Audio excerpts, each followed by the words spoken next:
Today we're going to change the furnace air filter, something you want to do frequently. It helps with your airflow and thus conserving energy. To get to this furnace air filter, we've got an AIRE-FLO. Basically what you do is you just pull off this cover, and there you have the air filter. Now, as you can see, it's very dirty, and when you pull it out, one thing you want to make sure you recognize, and that's where the arrow goes. That means the air is flowing into there. When you replace the filter, you want to make sure you put it in the same way. You can see how dirty this one is. Should have been replaced a long time ago. So that's how you remove it.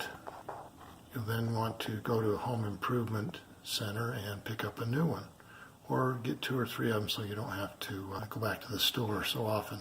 But they can last up to 2-3 months. Some of them, the cheaper ones, you need to replace every month. That's one thing you'll have to determine is how much you want to pay for an air filter. So here you have the dirty filter.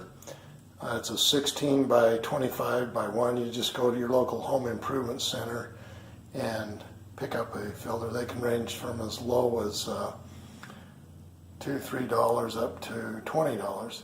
Or you can buy filters that you can actually clean, just spray them off. That's another alternative. This is the one that I purchased. You can see how clean that one is compared to this one. You'll want to, when you insert the filter, you can see there will be an arrow. That's the way the airflow should go. So really all you have to do is just go ahead and slide it in. And then some of them will have covers, some do not. And then you just go ahead and put the cover on. And there you have it. Hopefully you will subscribe to Big Al Repairs, and have a great day.